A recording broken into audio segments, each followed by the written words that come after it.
All right. Just want to welcome you all back to another exciting edition of the Top of the Tower podcast for the Columbia Tower Club, the happy half hour, sometimes an hour. We'll see how it goes today. I'm going to try and keep it to 30 minutes, but if you've watched this at all, you realize that may not happen. And with that, I've got one of our board members with us here today, Rob, and his guest, Bob. Rob, would you introduce yourselves? Yes, Rob Ricciardelli. I am actually a local. I was born here in Bellevue, Washington, so I'm one of the locals here. And my guest today is Bob Crimmins, who is the founder of Startup Haven and a partner of ours. And Bob's a good friend, so it's glad to have Bob as my guest today. That is a great segue to Bob. Tell us, you fellow entrepreneur, tell us about Startup Haven. Yeah, so Startup Haven started by accident 20 years ago. It'll be 20-year anniversary in October next month. So I'm a founder. I built a few companies over the last 25 years, and there was a moment in time where I wanted to learn how to play poker. And so I started asking my friends and my colleagues, do you want to get together and learn this game? And when you're a founder, you end up talking to a lot of founders and investors. And so those are the people who I was inviting, and those are the people who came. And it turned out to exceed all my expectations. It was just a fun get together. We 6 to 8 people. We put $20 in the pot. We try to learn how to play cards. And then over time, what I saw was that the relationships that came out of that evening were more valuable than anything I'd ever seen in the startup world in my dozens and dozens of networking events I'd been to before then. There's something about the game that creates this camaraderie and a leveling effect. And I could talk for hours about why it is that poker turns out to be this phenomenal activity to build relationships, to have people get to know each other. There's a pace to the game, and there's a little bit at stake, but not very much. It just makes people a little more excited. And this time in between hands where you just get to know the person you're sitting next to, and you sit there at a table of 8 people for 2 or 3 hours, getting to know them, and trash talking and big pots and bad beats. And it brings people together in this really phenomenal way. And so when I saw that, I decided I didn't just want to learn how to play cards. I wanted to grow that. And so I just started inviting more and more people, and it took on a life of its own. And over the years, founders and investors in other cities have reached out and said, hey, Bob, our city needs this. Can we do that there too? And so, sure, why not? We gave it a try. First it was Portland, then San Diego, then San Francisco, Silicon Valley, LA. And then just before COVID, I had thought that I had a plan to make it make sense, because it doesn't make a profit. It's not a business. That's not my business. It's never made a profit in 20 years. And I firmly believe that if at any point I would have decided that's my business, it would have died a decade ago at least. There is no business model for what we do. And luckily, it's a passion project that I was silly enough to spend all that time with. And what it led to was the opportunity to launch a venture fund into that network. We have now 2,500 founders and investors all over the country who get together every month and have breakfast or play poker or have dinner. We do a number of things now. We have this amazing programs to help founders learn from each other and to support each other. And that just kept, it's either the frog in the slowly boiling pot of water or building the rock that you can no longer lift. And it went from being a passion project to consuming a lot of my time. And I had to make a choice of, keeping it going or shutting it down. And it felt like launching a venture fund into that terrific network was the better option. So that's what we did in 2020.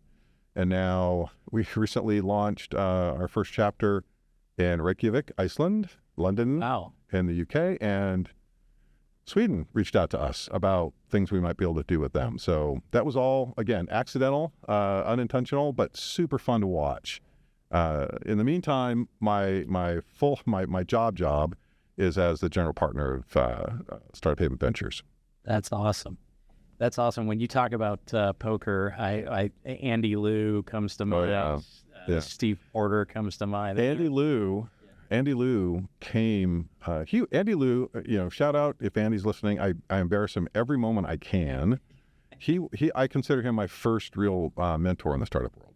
He was way ahead of me and super smart, much smarter than I was when I was starting my first company, and he was generous enough to spend a little bit of time with me and give me some pointers, and I never forgot that. And he started coming in the very early 20 years ago, probably for him 18 to 19 years ago. He came and he was one of the regulars at Poker 2.0. He is an amazing individual. He's fantastic. Truly amazing. Yeah. Now, Rob, you too live in the entrepreneurial world. Tell us, the club members that watch this, what is it you do and how do you do it? Yeah, so I do a number of things. Number one, my day job, my main job, is a company called Escalon that I work for out of the Bay Area. We're the largest fractional CFO, bookkeeping, accounting, tax, all the back office work for early stage companies. And so we typically partner with, we partner with Madrona. We partner with some of the VCs in the area. We also partner with Startup Haven and other, become sponsors of other programs, which just helps us get our name out there in various segments. I run the Northwest region, so Portland and Seattle are my main focus. On top of that, I just launched my first book, which is Intentional Evolution, that came out about a month ago. You think you know a guy. Yeah. Yeah.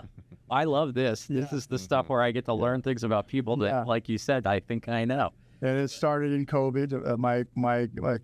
A guy I grew up with in Bellevue, Washington, best friends, came over during COVID, started talking about a lot of things we've talked about for years. And he went home, wrote up a bunch of stuff on a bunch of yellow pads and said, Rob, after our conversation, I think we're supposed to write a book. And I said, okay, let's do it. So the last 3.5 years, that's what we've been doing. One of the things we've been doing. And what does the book cover? The book, Intentional Evolution, is about the idea of evolving intentionally. It's one thing to react and evolve based on what happens to us. It's another thing to be intentional about how we're evolving. And the idea, the premise of it, we all have a team. We have ego, superego, all the stuff science has been telling us about. And then we have this awareness team, which is our leader consciousness inside, which could be God for some people. We have also, and we call it leader consciousness because we don't want to, it's not a religious book, but we also have our heart, and our heart has desires. And then we have intuition. Those awareness functions, if we can listen to those functions more than ego and some of the other elements that have gotten us through life, life becomes much more intentional. And that's the premise of the book. You know, when I listen to you say that, one of the things that comes to mind is one of my mentors, Warren Rustan, has always said, we're all humans becoming. And the question is, are we doing it intentionally or is it just happening? And that intentionality is really important. If we want to get the life that we desire, it's important to be intentional. Yeah, I mean, being conscious of it, right? We all know when we blow it. And then if we look back, we can say, wow, my ego really got the best of me. I was hurt, and so I went and lashed out. But if we could catch ourselves in that moment, life can become better. We can become better humans. Yeah. One of my team members today on the way down here, I was on a call, and he said, I want to tell you something, and I don't want you to get mad at me. And the fact that he had to say that clearly means that he has felt like I was mad at him when maybe I was just passionate. And so that led to a very different conversation today about, look, I'm not upset. I'm just passionate about this issue. And it changed the dynamic, I think, a little bit. I think for today's world, having that safety, and Bob and I talked about that, having an environment of safety of people can be who they are. And I'm conscious of it when I'm out there trying to sell, right? Nobody wants to be sold. The idea of being safe in any environment, even in a conversation, is really important. And these are the kind of things that, hopefully people realize, I can tell this to Rob because he's not going to get upset. We're going to have a good dialogue around it. Yeah, we're going to stay calm. We're going to have a rational conversation. We're going to improve one another, iron on iron. Yeah, exactly. Yeah. Bob, one of the things I appreciate about the club is that I get to meet people like both of you. And you were kind enough to pay it forward to me recently with one of my businesses, kind enough to come sit down and smack me upside the head. That was fun. Coach me, and it was a blessing, truly, to me. What is your favorite part about being at the club? We we spend a lot of time here. Startup Haven, we've got a partnership with the club, and we have Startup Haven members can join the club, and we do some special things with those members, our members who join the club. So we do breakfast down here in the mornings once a month, and that to me it's fun to be in an environment where there's smart people that are doing just remarkably interesting things. I mean, startups generally are doing, every startup founder is doing something interesting. And if you have a job where every day you get to just interact with people who are doing remarkable, interesting things, you could do that anywhere. And the last handful of years, we've done that all through a camera and Zoom. And for me, coming to the club, every time I'm here, it's just that old feeling of being, what's the word? Just in touch with that energy that's part of the startup ecosystem. You don't get that over Zoom. In the old days, everybody was working somewhere, co-working place or in an office, a coffee shop, and that interaction. I used to have probably 100 coffee meetings a year, and people to reach out, founders, hey Bob, I'd like to get your idea about this, or can you help me with this? Da, da, da. Yeah, I used to office, if you will, at a coffee shop down South Lake Union, and I'd say, yeah, just grab my calendar, blah blah blah, and I'd have 3 or 4, sometimes 5. People would drop by, just have coffee, 30 minutes, just tell me like what's going on, how can I help, right? And they weren't even all Startup Haven members. That's often how they ended up, starting or joining Startup Haven. And now, like one of the things we've done, we can never replicate what happens at the club. You come to the club, it's a fantastic environment. You take, such good care of everyone, but that feeling of being connected to other people who share, whatever element it is that you recognize as shared between you. In some cases, it's just raw ambition, like passion and excitement. The really hard stuff in the startup world actually is the most compelling to me. I mean, the journey of a founder is fraught. It's horrible. Like, a lot of founders will joke about this, but we're really kind of serious. If they had it to do all over again, they wouldn't. It's just too hard. Well, and there's PTSD. Oh, PTSD. It's the mental health consequences of being a venture scale startup founder are immense. And who can you talk to about it, right? Yeah. And so coming down, I've seen this happen every time we get together, because with Startup Haven, we're very careful to, as Rob said, create we think of it as a quiet space where it's just founders and investors. And the kinds of conversations that can happen when you have those kinds of people in the room, because everybody who is a founder understands it, and the good investors understand it, and they're willing to listen. They're all keepers of secrets, and they know how hard it is. And so being in environments where I can have those kinds of interactions with founders, I know they need it. Yeah. And it's really hard to do that over a virtual channel. So yeah, I like just being here in an environment where, and because of that partnership, I used to be a member before we did this partnership, and I would work out of here. And it's a beautiful place. Who wouldn't want to work out here? It's phenomenal. But layered on top of that, to have so many now, I was walking in here, coming up the stairs, 3 people. Hey, Bob. Hey. I'm like, it feels like Cheers, right? I'm like, and I haven't been down in a week and a half or so. I've been really busy, but still there's Startup Haven founders and investors there. Like, hey, Bob, let's go. Oh, hey, yeah, we should talk, and that just is magic. That sort of stuff, we are all quite delighted with ourselves, because now we've gotten really good at building startups virtually. And there's a lot to be said for, the 24-hour clock and the cost efficiency and the availability of talent that you might otherwise get. But boy, there's a big piece that's missing. And if you never had it, I'm not sure you'll ever understand it. Yeah. But I know a lot of OG founders who get it. And like, you got to, if you have a couple of, software devs offshore or whatever, great, save some money. But you got to, get your team in a room. Stuff happens in a room that doesn't happen anywhere else. Yeah, because those side conversations start to take place where people go, oh yeah, and we could. And then you get that reinforcement. Oh, that's a brilliant idea. And now all of a sudden there's the courage to bring it forward to the rest of the room. Yeah. Where maybe if I'm sitting by myself staring at a screen, I'm not saying anything. Because... Yeah, and if you're on a screen, you're isolated, and you might have that idea that might come to your head, like, yeah, what if we did that? But you don't have the availability, right? You're not going, hey, get on the Zoom right now, right? In a in-person environment, it's like, hey, Rob, got a sec? Yeah. What about this? Oh, that's a good idea. Let's bring in Eric because he was talking about that. I think we could do that. That will never happen. That's true. Yeah. And it's so important. And, startups in the early years are sausage making. Right? A bunch of stuff happens. It doesn't look like a business.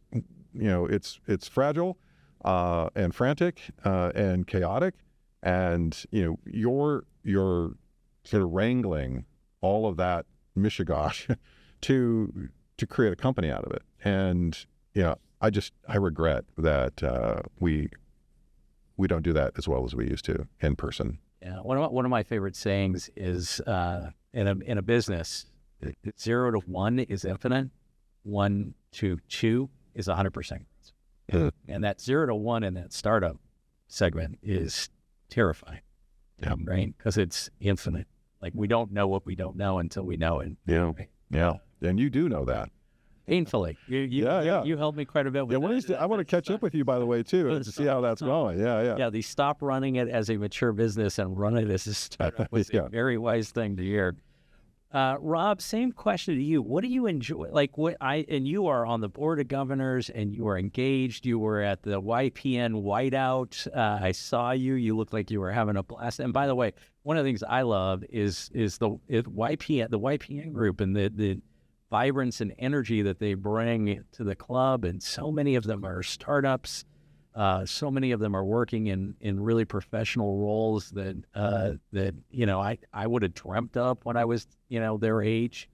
Instead, I was running a family business and trying to make things go. But so, what do you enjoy most? What keeps you engaged the wee hours? There's several things. One is I love the camaraderie that I find here. I've been a member now 3 years, and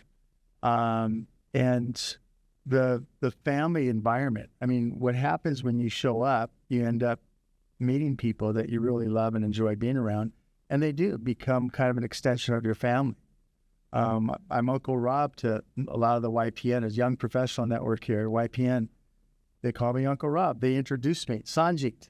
Yeah, he introduces me to everybody as his uncle, and they go, and then they look and just, don't we look alike? And Sanjit is, we don't look alike. And he said, yeah, it's my mom's uncles, he tries to play it off that way.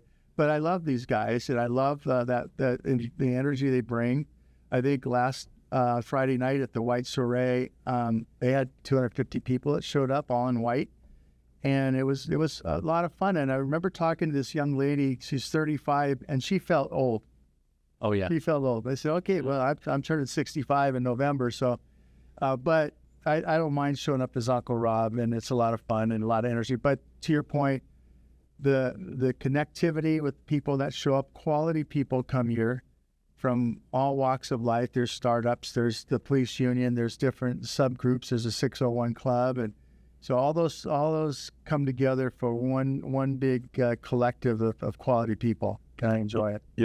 I got to say too, I was a member here 24 years ago, 22, something like that. My startup, we thought we needed to be able to schmooze investors and candidates that we wanted to hire. So we got a membership at the Tower Club, and we come down here, we have dinner. It was a different club back then. It's so different now. It was very much, dark wood paneling, wingback chairs. Very stuffy. Very stuffy. And then they did the remodel, the first of maybe 3 remodels. And that's when I came back and I'd spoken on a panel. I was like, wow, this looks really nice. Like, this is totally different. So I started talking with the folks here and learned about the objectives of sort of, younging it up a bit, right, and brightening it and making it just a terrific space to be in. And now I look around, and mission accomplished. For God's sake, like the diversity across every vector has just been tremendous. It's very impressive. I'm very impressed. One of the things I love about the club is when it was founded to be an inclusive environment. And it had a lot to do with, there were other clubs in the city that just were not inclusive. And this was started with the mission of being inclusive. And it has become ever more so the longer I've been here. I just love the diversity of members that we have and how energetic so many of them are. Ron, just before we started this, we were talking a little bit about, born and you said it in your introduction, born and raised in Bellevue. There aren't many of us that are born and raised in the Puget Sound these days, but Right. at least it doesn't feel like that. Yeah. It feels like most people have moved to the area. What do you most enjoy about the Puget Sound, about living here and being a part of this community? Yeah, I've traveled, I've lived in other places for short periods of time. What I love about the Northwest is we have everything here. I mean, you look out from the Columbia Tower Club, we see lakes to one side, you see mountains on all sides, we see the Puget Sound, Mount Rainier. So it's just the outdoor. We have a city, we have all that city life. We have great sports teams that are coming up, Mariners coming up, and the Seahawks coming up, and Sounders, and so we have all the stuff you want in a city, but within minutes you're in the mountains, you're on a river, you're out in the ocean. So that's the part I love. I don't think you can find anything like this anywhere else. Maybe Vancouver. Yeah, but really rare. This is rare. really rare. When I came up here to go to grad school in the 90s, obviously I was heads down, I was studying and working on that stuff, but I would call home to talk to my family in California, and what's it like in Seattle? And oh, it's really great. And the best thing I could come up with is that it was like living at summer camp. Because like Rob said, you're a stone's throw from virtually every outdoor activity, and the hiking up here is unbelievable. Yeah. And so I was a kayaker, a whitewater kayaker when I came up here, and so I was in heaven. Every spare moment I had, I was, dragging my boat out of the whack and heading up into the mountains to do some whitewater and just so much stuff. Yeah, it's a beautiful place to live. So you moved up from California. What part of California? I feel like I should already know this, and I don't. So this goes back to the getting to know people. Yeah. Well, I came from Sacramento, but I was born in Oakland and lived around the Bay Area for the very first few years of my life. And then I used to joke to my parents about how they had the foresight to move us out of Silicon Valley like a month before it started. Oh, and for somebody who does startup, yeah, that almost feels like that makes me cringe. It's like, oh my God, my heart breaks for you. Yeah. We were in the valley. We moved around a lot when I was a youngster, and a lot of these places that are now hotbeds of tech startups were. I went to elementary school down the street from where Oracle is, or where stuff like that. But it's changed so much now, of course. And I came up here, to go to grad school. I was a philosophy major, and this is the school that would have me. So I came up and was trying hard to get my PhD, but got distracted on startups. I was a software engineer, putting myself through grad school, writing software for Amazon and Starbucks at the time, and you just got so wrapped up in technology. Somebody at Starbucks had said, "Hey, Bob, this is like 99. Heady days, right? Money being thrown all over the place. The bubble was building, and they tried 3 times to recruit me away from my velvet handcuff tech job to be CTO of a startup. And each time I'm like, why are you doing that? I don't get that. And finally, they came up with an idea. I'm like, okay, that one could work. And so I took the velvet handcuffs off and started my first company. And I've learned a lot since then. Yeah, I guess and you convey that wisdom well because it's hard fought. My job sharing it. And again, thank you. Yeah. I got to ask, I think Adam Brotman was at Starbucks after that, started running the technology. Yeah, he was around. We overlapped some. Yeah. Oh, okay. Mm-hmm. Yeah, I was in EO Forum with Adam way back when. Yeah. Love him to death. Great human being. Rob, what is your favorite? You both mentioned hiking, so I'm going to ask you both this question, so you give you a little more time to think about it. Put Rob on the spot. Rob, what is your favorite hike in the Pacific Northwest? Probably, the easy one. It's easy to get to Tiger Mountain. It's very easy. Beautiful. You need a good hike and get some clean air and look around a bit. Tiger Mountain hike, and there's different paths up. Granite Mountain's another one I like. It's a little steeper climb. Where is Granite? Granite Mountain's a little bit. It's on 990 towards Snoqualmie, past North Bend. I forget what exit it is, but there's a firehouse up there, and it's probably about 4,000 or about 4,000 or 5,000 elevation increase in about a 4-mile hike. So it's 1,000 per mile. It's steeper than Mount Si. That's steeper, yeah. And then of course Mount Si is his old favorite. Yeah, that's steeper than Mount Si. That's 3,200. Yeah. That's Mount Si is a great one to train for Rainier. Because you do that one with a heavy pack a couple of times, and you're in pretty good shape. Yeah. And I haven't done all of them. I've driven past Rattlesnake Lake. I still haven't done. My kids have done it, but I haven't done Rattlesnake Lake. But that's another one people really enjoy.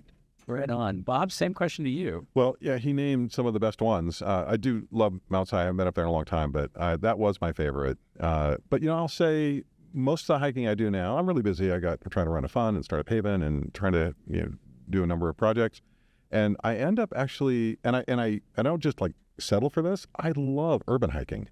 Oh. So we used to do a thing in Startup Haven called Geeks on a Trail. We're kind of reviving it now, but we would just meet, Founders Investors would meet at Green Lake for 2 laps around Green Lake, or Myrtle Edwards Park. Walk out a half an hour, walk out half an hour back, and then do it again. So 2 hours round trip. And we always did it for 2 hours.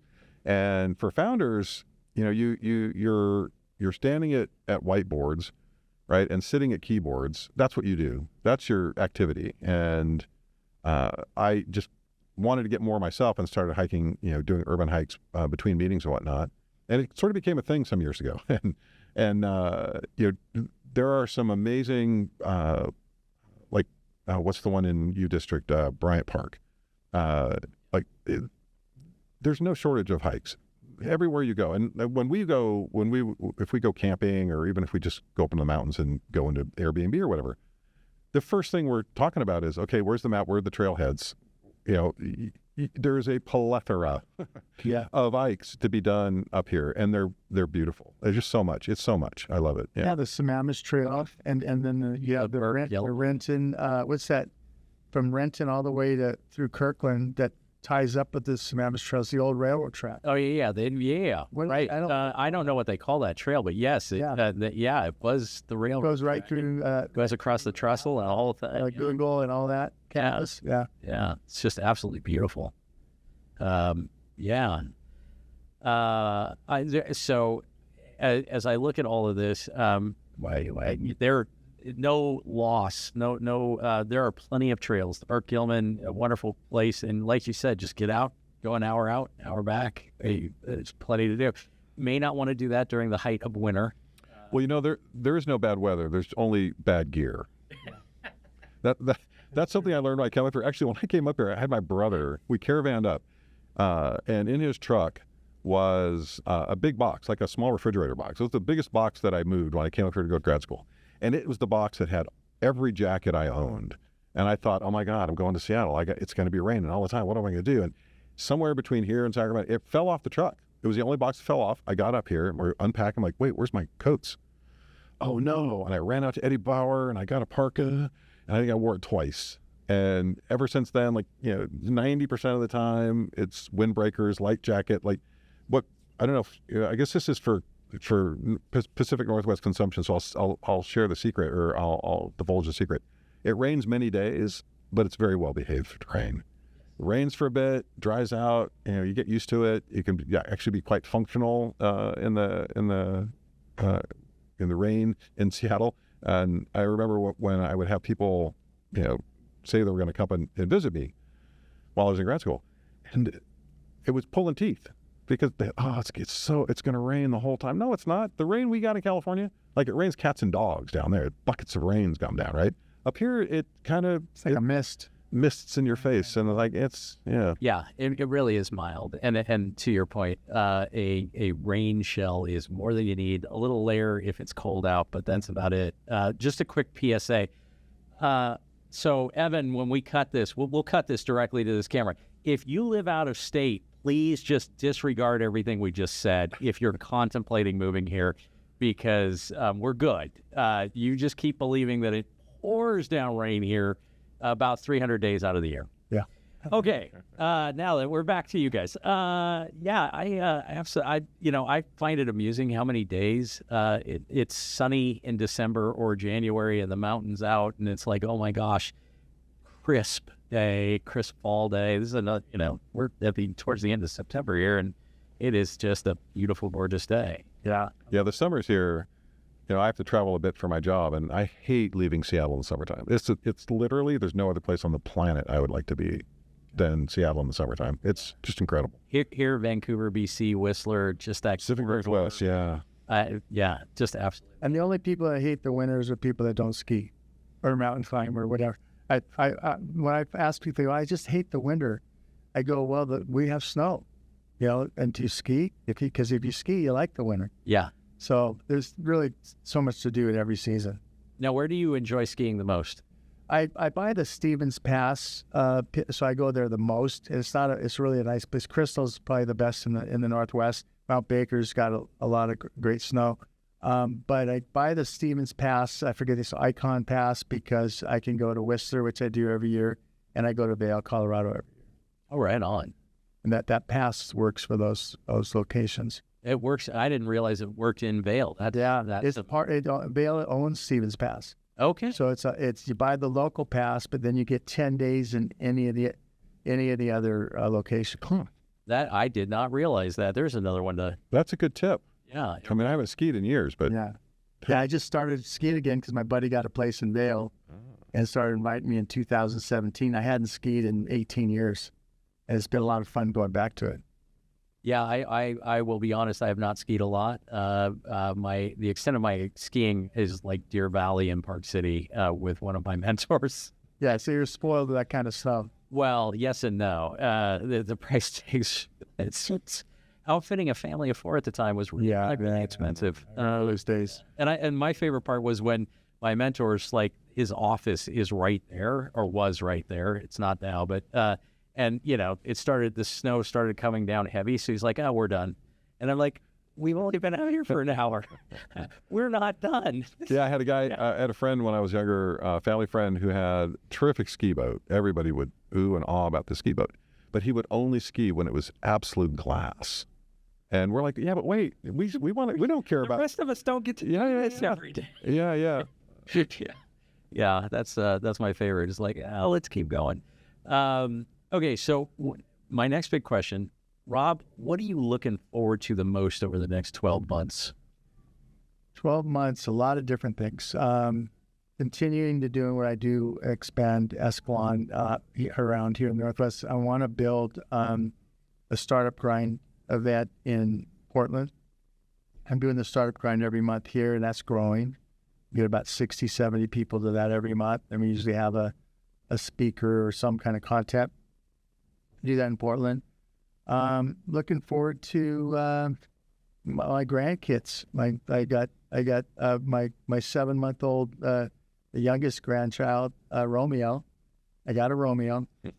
I got a Gino, and we have Alexandra, who's 15. So Romeo is 7 months. So I'm looking forward to spring and doing some active things with him coming up in the next 12 months. So with the rest of the grandkids. So pretty much family stuff and some of the business stuff that I'm pursuing. Huge congratulations on the addition of the. Thank you. It's awesome. It's funny. Everybody looks at you as Uncle Rob and to think of you as grandfather. Yeah, I'm Papa. I'm Papa to my grandkids. So, yeah, and a lot of people don't know this, but my family came from Italy. My uncle and my mom and my dad, but my uncle, my mom's brother, started restaurants in the Seattle area 70 years ago.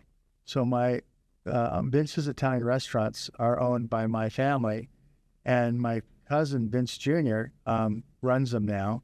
He also does tours for the last 25 years to Italy several times a year. But Burien, Federal Way, and Renton Highlands is the Vince's Italian restaurants. And under the same branch of restaurants, we have Pizzeria Puccinelli's in Rainier Beach, and the Via Marina is pizzeria in Redondo Beach. Wonderful. And those are Neapolitan pizzerias. The pizza literally melts in your mouth. Yeah. Hey, so travel tip, if we were to go to Italy, what is the city, aside from Rome? Yeah. Let's not say Rome, because everybody's going to go. Yeah. Where would you most advise someone to go? Well, a lot of people go Rome and north because it's beautiful. I mean, you got Rome, which is epic city, but you got Florence, you got Tuscany, and it's beautiful up there. But my family's from the south, and so we always nobody should neglect the south. You have the Amalfi Coast, which is drop dead gorgeous. You have Sorrento. You have the island of Capri and the whole southern Italy part. So it's hard to pick one. I think once you've seen Rome and seen it well, you may not choose Rome again because Florence is incredible and Tuscany and the south is just gorgeous as well. Yeah. And, my cousin, which is fun, when people say, Rob, we're going to Italy, what do you recommend? Where do we go? My cousin, because he has so many associations and restaurants and all the things that he's been doing over the last 25 years, he loves giving people that away, giving that information away, what hotels, where to stay, all that. So friends of mine, you can contact me and I can get your whole itinerary done because my cousin loves to bless those establishments that have blessed him. Well, next time I go to Italy, I will definitely reach out. You got it. Italy is my favorite. Croatia is amazing. I know. I want to see. Yeah, I've heard so much about Croatia. We haven't gone yet. Spent a lot of time in Italy, but haven't been to Croatia yet. Looking forward to that. What is your favorite place to go now? What is the thing that you go, if I could go back, it would be to where? Well, in Italy, for sure, Venice. I love Venice. Yeah. People complain. The food's not the best in Venice. I agree. And if you wander down the wrong, alley in any, big city, you're going to smell something funny. And I hear people complain about those things, but I think it's a magical city. No cars, all boats. It's just beautiful. It's so historic. I love that city. Yeah. But it's a beautiful country, from the north to the south. If you want your mind blown, go to Pompeii. Okay. Oh my God. I could spend days there, and I have. Nothing prepares you for what you'll see when you peel back millennia of time and look at a city that existed way back then. It's incredible. And it was a modern city back then. Very modern, yeah. Amazing. That is remarkable. Yeah. It's remarkable. I will say there's something about going from the Colosseum up and over the hill and realizing that all of it was buried when they found it. And the excavation that has taken place to actually uncover all of that. Yeah. Just absolutely remarkable. Because I think of Rome as just, wasn't that long ago, right? It was a couple thousand years or whatever. But to realize that there could be that much dirt that got moved over time to recover all of those walls and everything. So that's amazing. Same question, Bob. What are you most looking forward to? It's our 20th anniversary, as I mentioned before, for Startup Haven. Hard to believe, but we're kind of just getting started. Like some of the new things that we're doing to help connect founders. Like, when it started, it was come together, have dinner, play cards, and get to know each other. And it was that way for more than a dozen years. And then, as we gain critical mass, like, well, what else can we do to help you guys connect and help each other? And a number of programs we've experimented with over the years, and some of them have stuck, and some of them didn't. But the program that we're just launched last month is this office hours program where anyone in Startup Haven, 2,500 founders just all around the country, and now soon abroad, can just click a button and have a meeting with another founder investor. Founder investors, when you join Startup Haven, you sort of virtually raise your hand and say, I will help another founder investor if I can. Okay, good, you're in. Now, you optionally, you could take 2 hours, minimum 2 hours, but 2 hours on your calendar. Soft block it so that if anyone else sees that, oh, you're in that sector at that stage and that product and that customer and da-da-da, they can just grab 30 minutes of your time and you agree to have that conversation with a serious, vetted, full-time venture scale founder or investor. What other founder investor wouldn't want to do that for 2 hours a month, right? And you're probably not going to get all of them booked. So like for an hour a month, the conversations that you're going to have is going to be amazing. Just a funny thing happens if you've been in the startup world long enough and you've got enough scars, you do kind of want to help others, right? But it's hard to scale that, especially if you've had any success. Then you can't can't really go out in the wild because you'll sort of get mobbed, right? Like everybody, oh, hey, yeah, can I pitch you? Can I have coffee with you? Can I get your feedback? Will you invest? Will you invest? All these things. And, really, successful founders and investors often just don't go out. But we have, founders who come to Startup Haven who are, multi-exited and IPO'd and, everywhere along the run. But it's a place to really sensibly and intentionally give back at some scale, like to actually be able to, connect with people who can really use your help.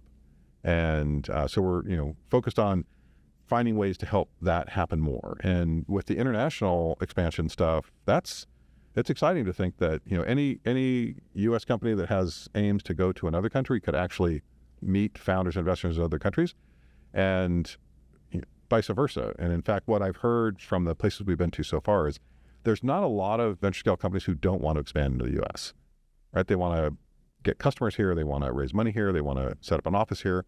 That's a complicated thing. And, having a network of founders in probably the city that you're going to move to, and probably in the sector, and probably a stage ahead of you or behind you, and probably someone with, a similar customer, probably someone with a similar product, and to be able to reach out and just grab someone's time is so rewarding. Get the lay of the land.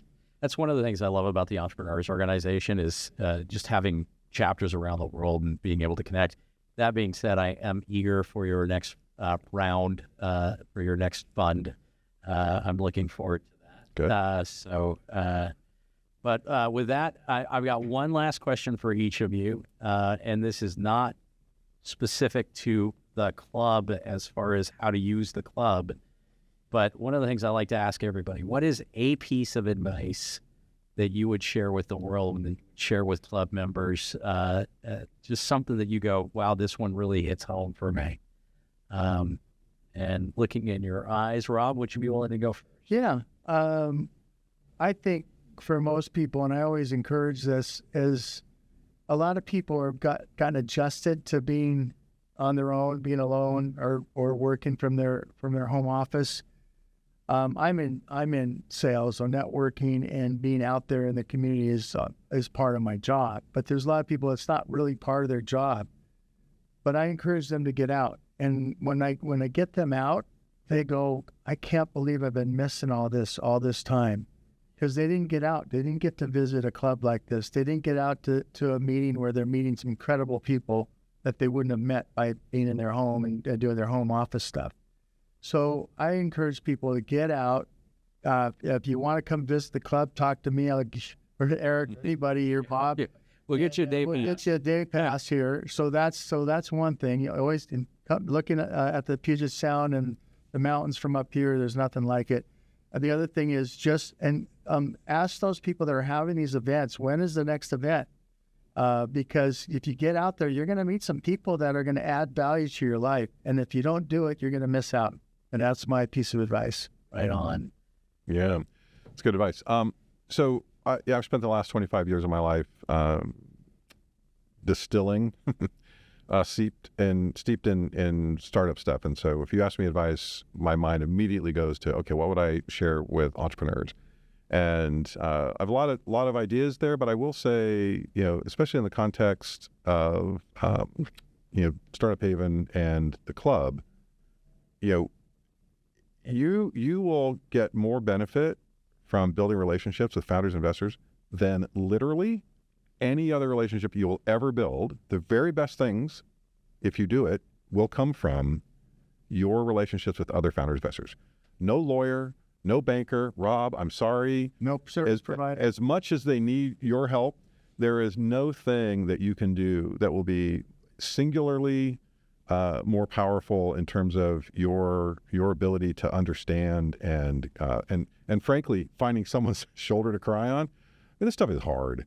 So find ways to get out and connect with other founders, investors. Obviously, that's what we do, but it's beyond that. It's not just what we do. There's lots of other great things around. Yeah. And just know that, you're not alone. Yeah. Yes, this is really hard. And frankly, you're probably going to fail, right? If you show me any founder, I just started like in the last 6 months, that founder is 95% probable to fail. And it doesn't matter almost any other vector. Oh, but he went to Stanford. Oh, but it's this really big market. Oh, but it's this really cool product. Oh, but the team is really great. Oh, but they raised someone. All of that is irrelevant. You have so much work ahead of you. It's going to be so hard. And finding a tribe to connect with who understands what you're going through. It's a very lonely job. Being a CEO, CTO, being a founder of a startup is an extraordinarily lonely job. Bob, you may not know this, but I'm a 2-time failed founder. So I know. Awesome. Like, yeah, that's great. Yeah, well, if you're afraid of failure, Yes, you're in the wrong place. It's not for the meek. Yeah. I don't know about you guys, but the biggest lessons in life have all come from my failures. The ones that stick, the ones that I go, okay, now I'm going to get back up, brush myself off, and go do it again. The blessing I've had, I had a ton of failure. I learned a ton from that. But because I got involved with like Techstars and just having coffee meetings and just being willing to help and listen and share advice if I had it, I have had the great blessing of watching hundreds of other startups fail from a pretty deep level, like going pretty deep with them and understanding what's going on and still seeing that thing that looked like it was going to work didn't work. Yeah. And it's a blessing to have seen all that. Sometimes I find myself, I'll be talking about the founder and they're like, oh my God, how do you know that? That's like incredible. Like, I'm going to change the way I do my business. Oh my God. It's like, I never did a business like that. Right. Well, yeah. For example, right? Yeah, right. But as it turns out, like there are patterns, right? And there are principles that underlie those patterns. And you see enough of them, it's really rewarding to be able to help lots of different founders no matter what they came from. So if you're a founder, you should find other founders and good investors who you can connect with in that way. Yeah, I like the saying that intelligence is applied knowledge and wisdom is applying somebody else's experiences. Yeah. I just heard recently that somebody had asked their investor community and their board members who all have a stake in their business, and oftentimes they're not going to get the real meat of what they need to learn from people that have a stake in their business, but they will learn that from other founders. Yeah, based on their experience. So I always remind people of that. Bob, I was going to ask you a question. What are you and I doing tonight? I thought maybe we play some cards. Oh, is there a poker game? Yeah, tonight is Poker 2.0. Yeah. Okay, well, we're going to talk as soon as we get off the air here because it's been a little while.